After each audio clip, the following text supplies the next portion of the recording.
Chapter 5. In connection with the complex philosophical controversy of centuries relating to the subjectivity or objectivity of phenomena, there are some highly obtrusive problems to be resolved by each individual theogist. Each one clamours imperiously for a response. The Kabbalah leaves the whole question open to be answered eventually in the light of spiritual experience. Not lightly to be passed over is this great problem, although the magical practice need not necessarily be affected by one view held in preference to another. Many theologians have preferred the obvious straightforward view of consideration free of all complexities of metaphysics. It considers all individual things, the gods, all the forces of nature, to exist independently of one another and exterior to the individual consciousness. That the theogist is but an infinitesimal portion of the majestic grandeur of universality. This theory presupposes that the spiritual hierarchies exist in the most objective fashion conceivable. Somewhere in the universe, on some subtle invisible plane, is an intelligence named Chapter5, for example, who is a real being in his own way as one's tailor is in his, and that, like the tailor, he responds when called forth by the appropriate methods.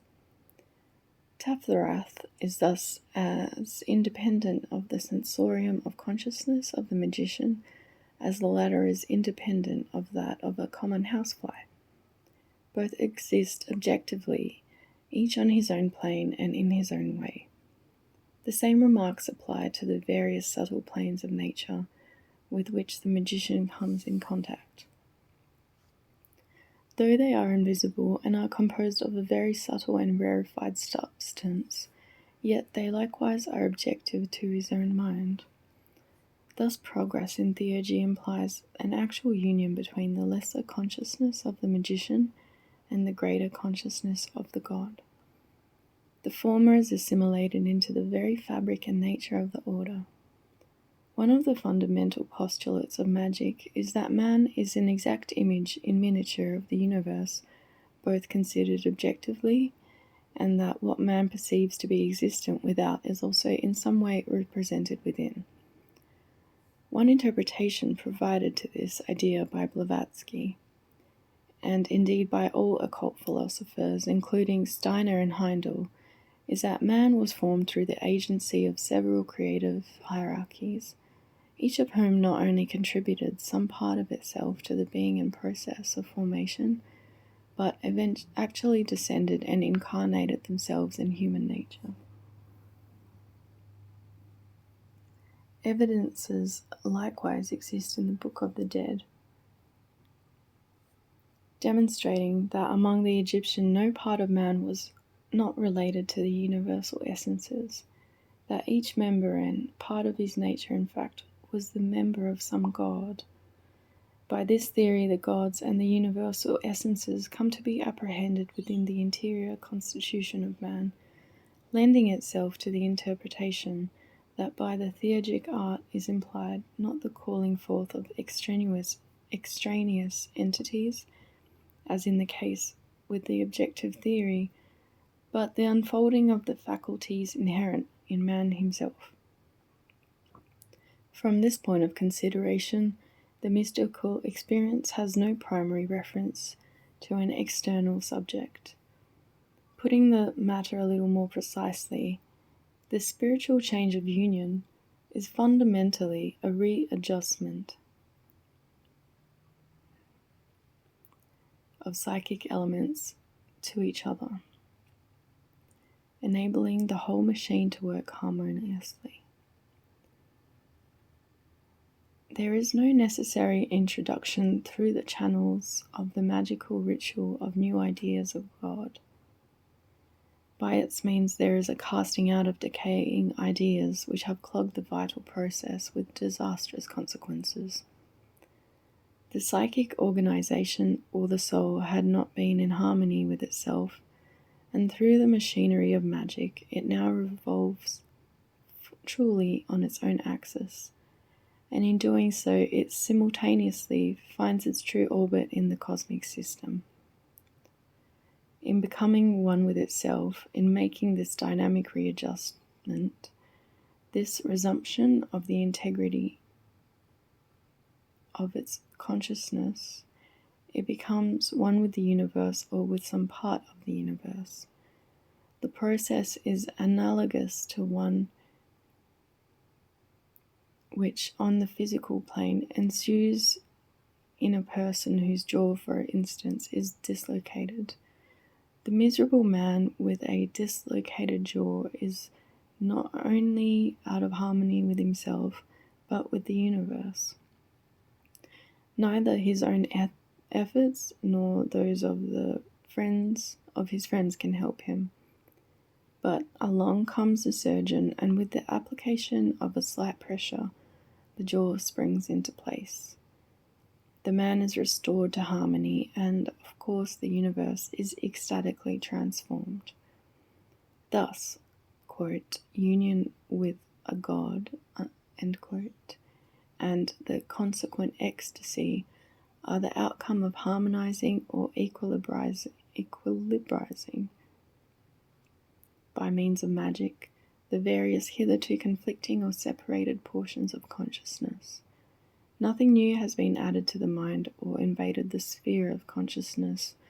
From without that, a man should be so illuminated and enabled to perceive with fine rapture the beauty of nature and the splendid glory in the heart of all things.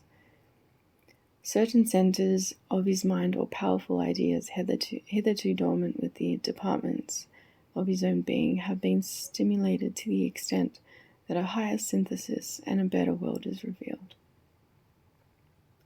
Since it is upon his own consciousness that the magician desires to impinge, to expand and elevate its limits, a brief review must be given of the methods by which the theurgists conceive that consciousness.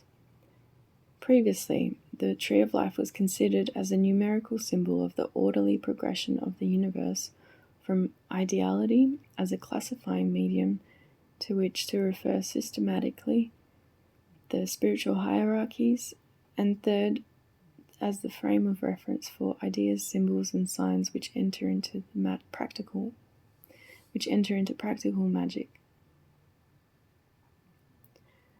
The Sephiros may be thought of as cosmic forces, as emanations whose chief spheres of operation is in the macrocosm. By analogy, and since man is by definition the microcosm, similar principles prevail in the human economy. The hierarchies of gods, being cosmic in their activities, are also from the very greatest to the least represented in some part of the principles, which in their totality comprise what we know as man, just as they are in themselves the totality of the cosmic forces, are included in the unifying conception of the heavenly man. The Celtic poets, A.E., in his most recent work, Song and Its Fountains, in which he contrives to trace the source of lyrical creation to an inner spiritual entity beyond the imagination, perceives most beautifully in this conception. Quote, I think we might find, if our meditation was profound, that the spokes of our egoity ran out to some celestial zodiac, and, as in dream, the ego is dramatically surrendered into this and that and thou and I. So, in the totality of our nature are all beings. Men have imagined eons, archangels, dominions and powers, the hosts of darkness and the hosts of light, and we may bring this multitudinous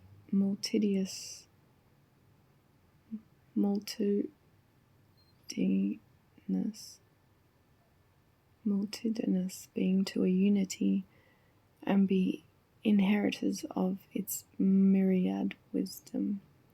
End quote.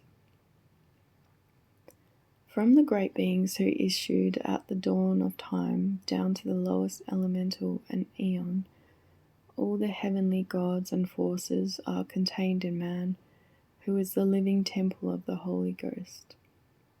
The crown, the first Sephiroth, represents the self-existent spirit, eternal, supreme, birthless, and deathless, and sublimely persistent throughout the fleeting ages. Called by the Zoharists as Yechida, the only one, it is by definition a metaphysical and spiritually sensitive point of consciousness, indivisible and supreme, the center from which flows the energy and force of man. The whole man is one spirit, one eternal center of consciousness, all the other principles being variations of its activities, enclosing sheaths of its own substance, spirituality and corporeality being but two facets of one and the same essence. The monad is like a mirror, and although immutable in itself, reflects the same time and harmony of all other monads, with whom in the body of Adam Kadmon it is in invisible congress. Its direct vehicles are the powers of Chokmah and Bina, wisdom and understanding, the two manifested poles of the creative instrument which it employs.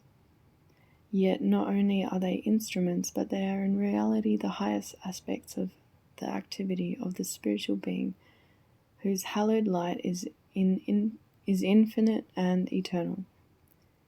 In man, these two Sephiroths are represented by principles named Chia and Neshama, the will and the spiritual soul whose nature is intuition, existing on the creative plane, reflecting the potencies emanating from the divine self in the archetypal world.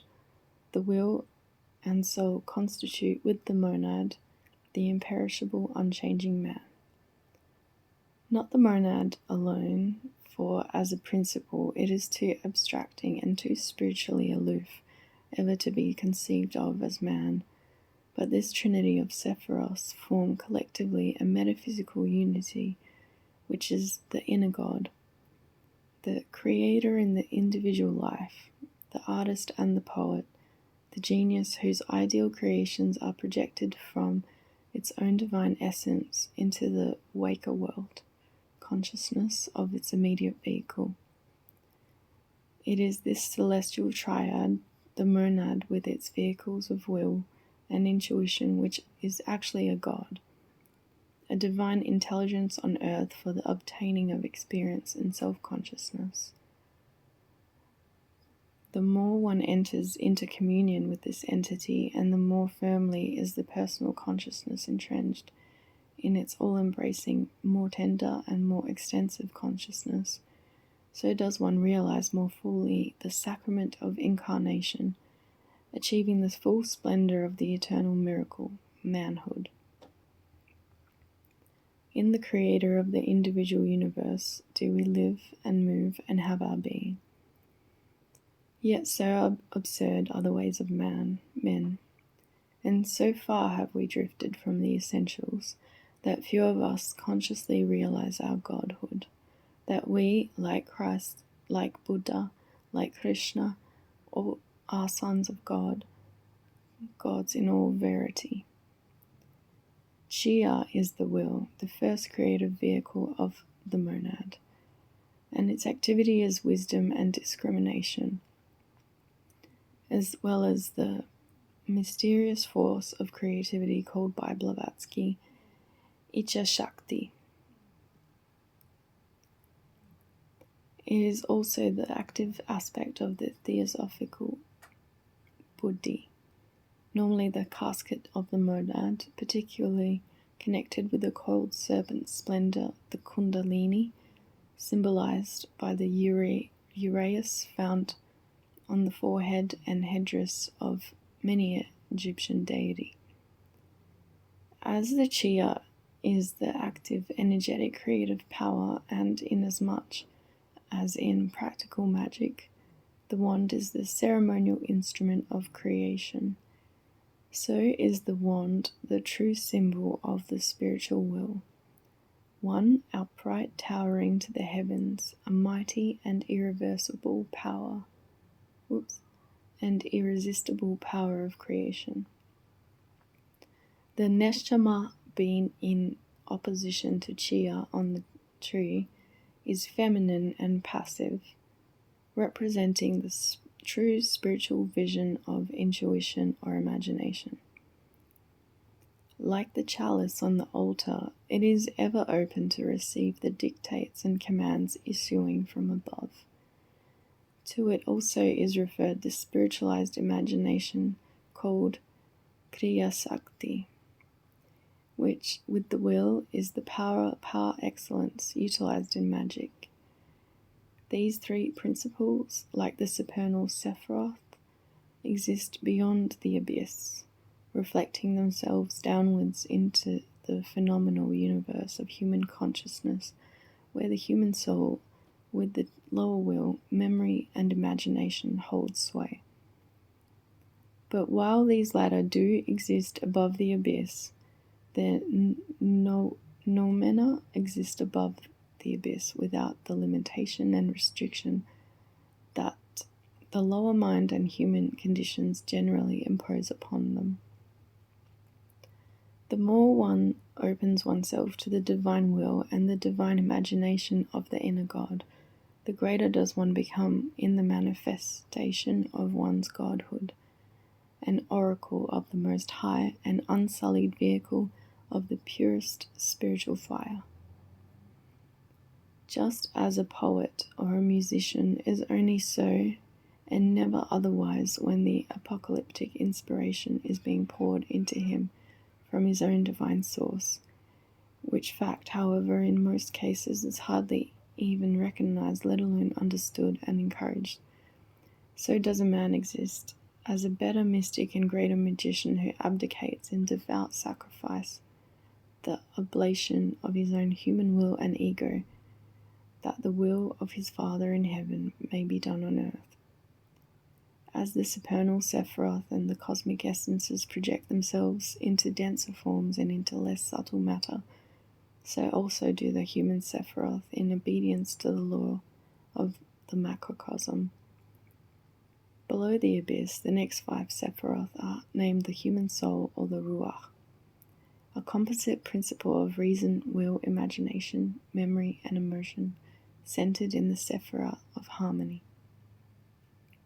It is this Ruach which is the created vehicle of the real self, a mechanism, so to speak, created through long eons of evolution, toiling and suffering as a means of acquiring contact with the outside world, so that by means of experience thus obtained, the self may come into a self-conscious realization of its own divine powers and high nature.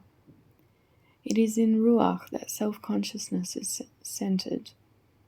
Although the psychological anomaly is true that this perceptual mechanism, evolved solely as an instrument, usurps the power of that which gave it birth, setting itself on a pedestal as the ego, as that which is real, which has real power, insight, will, and the ability to solve problems of life. This Ruach, calling itself I, changing momentarily with the passing of time, upset by the flux and pressing surge of mutable thoughts and convulsive emotions, is just one thing which is not I, simply a vehicle it has assumed, as an ape simulates the actions of its master, the prerogative of a separate existence, divorcing itself from its own divine Lord, the energy which alone gives it life and sustenance. In magic, it is this empirical ego, this lower self, which must be offered up in sacrifice to the holy guardian angel. As the concept of sacrifice implies, that which is renounced should be the best. and the greatest sacrifice. So a well-developed ruach, well-trained in all the processes of logic and thought, well stored with the knowledge and observation, and perfect as so far as is possible in the things of its own realm, is the greatest sacrifice which the magician can lay upon the altar as an offering to the Most High. Quote, "He that loses his life shall find it." End quote. Normally, because of the illusory nature of the mind in which is focused, the center of consciousness, and because of its own predilection to things cold and illusory, our vision of the higher self is obscured, preventing our closer contact with the real, permanent and immortal consciousness which is really ours. It is therefore with the abnegation of the false ego that we may attain to spiritual conversation with and the knowledge of the holy guardian angel. Only through the abdication of the mind and the utter destruction of its illusory nature, the rooting out of that element which gives egoism to a mere combination of perceptions, tendencies, and memories, can the inner God manifest itself and confer the superb benediction of the mystical ecstasy upon the human soul. Lest there be a misconception placed upon the words destruction and abnegation and the sacrifice of the ego, let it be understood that the principle itself is not destroyed. That is an impossibility in any event, but the false value of the ego, its complacency, the illusion which it possesses that it alone is real and permanent, all else being its creations, these are offered for destruction. When the smugness and the false egoism in the ruach is rooted out, it is an instrument of the soul, that which few could be better. The ninth sephirah is the foundation of the lower man. It is called the nefesh.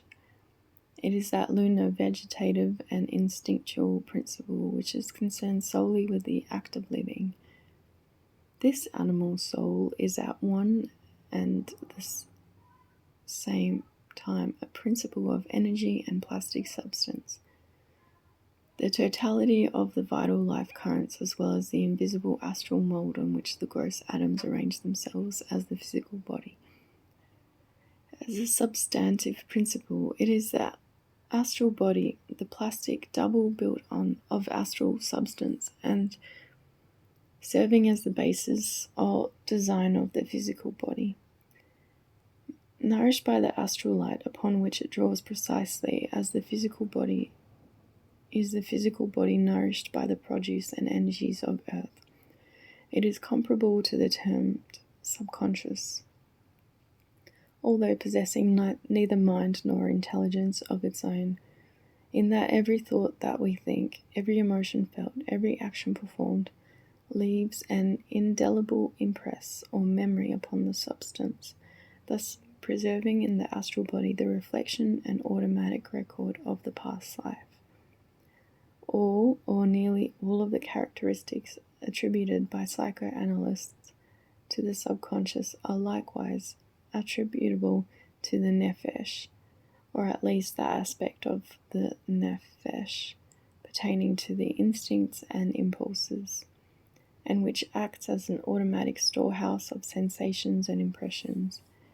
Just as the term collective consciousness may well be applied to our concept of the astral light, all the fundamental instincts of man, the primal root impulses which he experiences, are of the sephirah of Yesod, the foundation from which all life energy flows.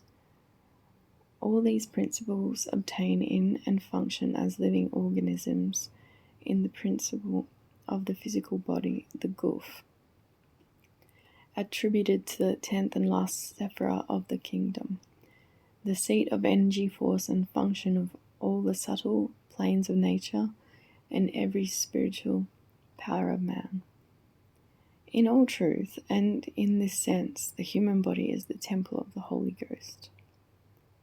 It is with the Ruach, or the lower manos, which I wish in particular to occupy myself at some little length. Although it comprises the 5 Sephiroth, numbered 4 to 8 inclusive, its central seat is in Tifereth, the sphere of harmony and equilibrium. Although too the will and imagination in their vital aspects are placed above the abyss in the supernal Sephiroth, in the imperishable constitution of the inner man, nevertheless, in the Ruach are the pale reflections of those two powers which are in particular interest to theurgists in the pursuit of their arts. Another problem which concerns the magician is the fact that inherent in the Ruach is a principle of self-contradiction, which prevents its use independent of any superior assistance in the quest for truth and light. Elsewhere, I have contrived to deal somewhat with this question of the inability of the rational man to transcend the phenomenal world, and a great deal more in elaboration of this theme may be found in Kant's splendid treatment of the 4 antimonies of reason in the Prolegomena in Bradley's Appearance and Reality, and an excellent summary is in the Tertium Organum by P.D. Ouspensky. Using the reason alone, man can never come to any true realization of what he is in himself. That is, he can never understand by the mind alone that he is an internal spiritual entity, a brilliant star shining by the light of its own essence within the bespangled body of Nuit, the queen of infinite space. To really know oneself as a god and to enter into the communion with the personal creator, man must use other instruments and other faculties. Iamblichus lays the law down quite clearly in the Mysteries, that not by discursive reasoning or through philosophic thinking alone does one come into fellowship with the gods. It is in the awakening of the higher spiritual powers by means of the rites of theurgy that the consummation of the long ages is effected. Quote, "For a conception of the mind does not conjoin theurgists with the gods, since if this were the case, what would hinder those who philosophize theoretically from having a theurgic union with the gods? Now, however, in reality this is not the case, for the perfect efficacy of ineffable works, which are divinely performed in a way surpassing all intelligence, the power of inexplicable symbols which are known only to the gods, impart theurgic union. Hence, we do not perform these things through intellectual perception." End quote. It is a common observation that an individual who has but little intellectual power is frequently more in touch with a spiritual presence and more open to intuitions than his gifted intellectual brother. Paracelsus has assured us that the great mysteries may often better be apprehended by a simple woman at her spinning wheel than by scholarship the most profound. And if memory serves aright, I recall that somewhere in his magical writings, Levi also remarks that ofttimes the true practical magicians are found in the country among uncultured persons, that is, unintellectual or unsophisticated or simple shepherds. It is not the lack of mentality or intellect which makes this peasant superior. In that the peasant lacks mentality, he is indeed the inferior, since obviously it is mind which differentiates man from the beasts of the field. But when that mentality is corrupted by complacency, by the persuasion that it is supreme, by egotistical sophistry, as is more often than not the case, then the lack of it becomes a high virtue in comparison. Havelock Ellis cites an instance in corroboration of the above. He narrates that during a long ride through the Australian bush with a quiet, unsophisticated settler, the latter suddenly confided that at times he would ascend to the top of a hill and become lost to himself and to everything as he stood in contemplation of the scene around him. Those moments of ecstasy, of self-forgetful union with the divine beauty of all surrounding nature, were entirely compatible, observes Ellis, with the outlook of a simple, hard-working man, unencumbered by the theology, dogmatic tradition, and the sophistication of civilized ways. Now, it is true that the mysteries were and are more easily comprehended and intuitions more frequently opened within the unsophisticated and the unintellectual. I do not say unintelligent, because in them is no rational barrier to the telestic rays of the neshama. Nevertheless, since the ruah has been developed by virtue of long evolution, it should not be wholly neglected, but should be encouraged to develop in its own field and on the plane of application which has been accorded it. And here is, in a sense, where a certain danger of theurgy intrudes. It is not enough for the theurgists to be God-intoxicated and enwrapped in the knowledge and conversation of his guardian angel and the essences of the gods. Great as this is in itself, it is not yet sufficient, for into him whose mind is disorderly and ignorant and ill-disciplined, the gods pour their wine in vain. Because the reason is abdicated to reach a higher synthesis and nobler kind of consciousness, there is no cause to neglect the application of that faculty to the matters pertaining to its own place in nature. That is why, under the system of Pythagoras, grammar, rhetoric, and logic were taught to cultivate and improve the mind, and mathematics too, because the methods of that science were disciplinary and orderly. Geometry, music, and astronomy were also inculcated, and a system of symbols was developed therefrom. This outline of intellectual training the modern theurgist can make no mistake in following. The cultivation of the intellectual insight is an essential task, but this is done.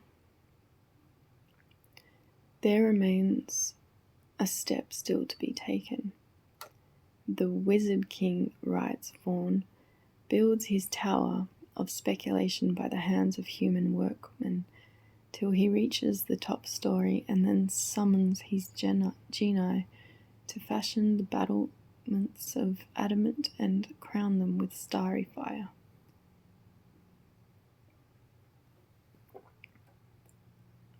It is little use contemplating the battlements of the tower until the tower itself is a possibility.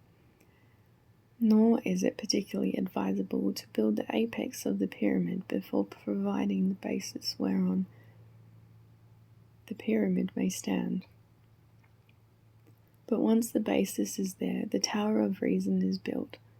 The battlements and the apex of spiritual experience are an urgent necessity.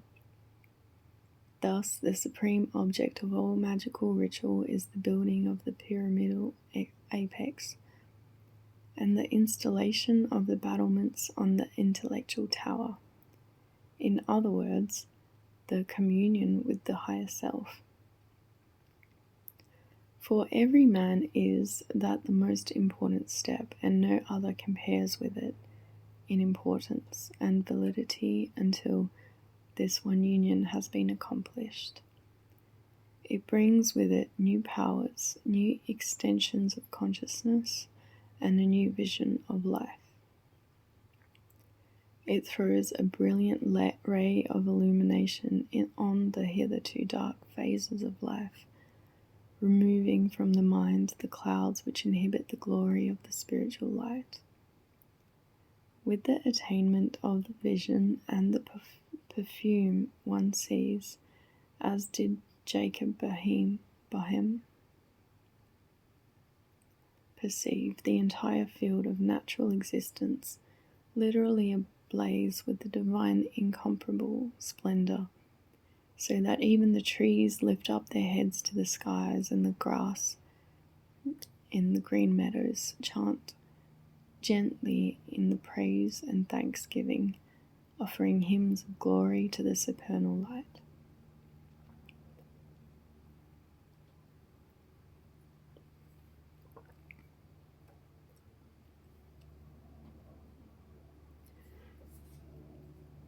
In the fullness of the knowledge and conversation of the holy guardian angel,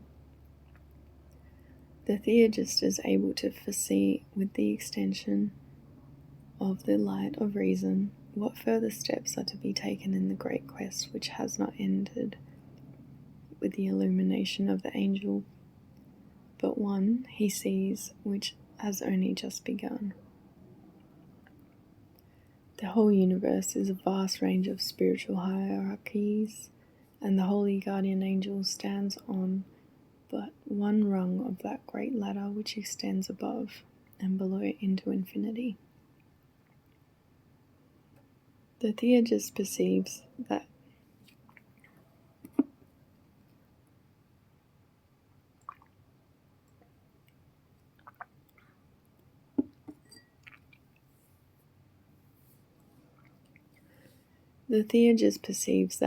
he is but a spark thrown off from the spiritual essence of a God, and amazingly brilliant though his own angel be, if, as the principle of his art teach him, that angel is but a spark, how much more glorious is the God who gave it birth. Thus his aspiration under the guidance of his angel is ever directed upwards and onwards, furthering his inner vision to the one life, to Ein Sof, the unnameable source of all. Nature does not proceed by jerks or with unabridged gaps and leaps. Hers is a graduated march, and this steady forward surge progress the theurgist seeks to emulate. Union with Ein Sof cannot be effected at once. He must slowly climb the ladder of life, uniting himself on each rung in love and wisdom with each superior hierarch, until the boundless eternal light is reached. Iamblichus conceives the same procedure in these words, quote, "And when the soul conceives the same procedure in these words, and when the soul has received him as its leader, the daemon immediately presides over the soul, giving completion to its lives, and binds it to body when it descends. He likewise governs the common animal of the soul and directs its peculiar life, and imparts to us the principles of all our thoughts and reasonings. We also perform such things as he suggests to our intellect, and he continues to govern us till, through sacerdotal theurgy, we obtain a God for the inspective guardian and leader of the soul. For then the daemon either yields or delivers his government to a more excellent nature, or is subjected to him as contributing to his guardianship, or in some way is ministrant to him as to his Lord. It is not so much that the holy guardian angel end quote. It is not so much that the holy guardian angel yields the government of the human soul to the presence of God, but that the soul, already united with the angel and thus forming one complete being, unites likewise with the God. Or it may be that the angel who has taken unto himself the life of the soul is correspondingly assumed into the large and superior life of the God, who to the angel is as the angel was formerly to the soul. Proceeding yet further, Iamblichus adds, quote, Moreover, after it, that is theurgy, has conjoined the soul to the seven parts of the universe, and to the total divine powers which passes through it, then it leads the soul to and deposits it in the whole demiurgos, and causes it to be independent of all matter, and to be co-united with the eternal reason alone.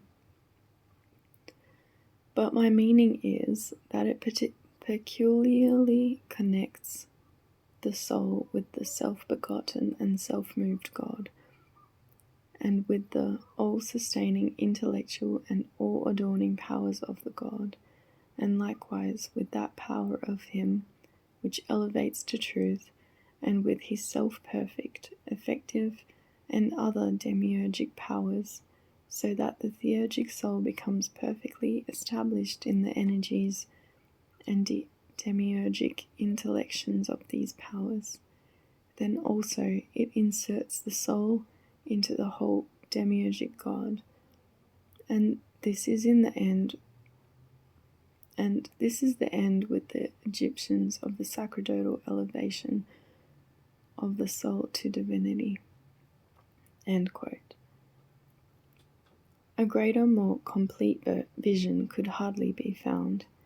Theurgy proposes to take a man, strip him gradually, so to speak, of all the inessentials, finally penetrating to the soul within.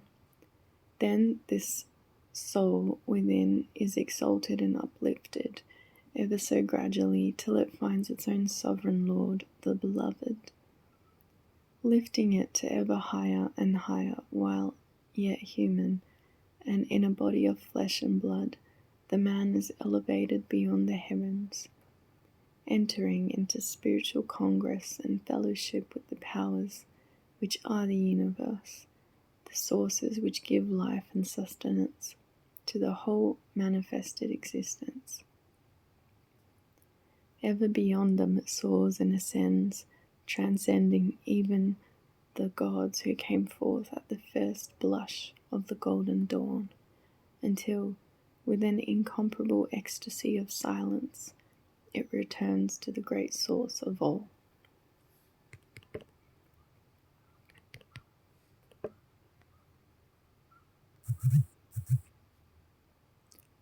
It returns to the great source of all.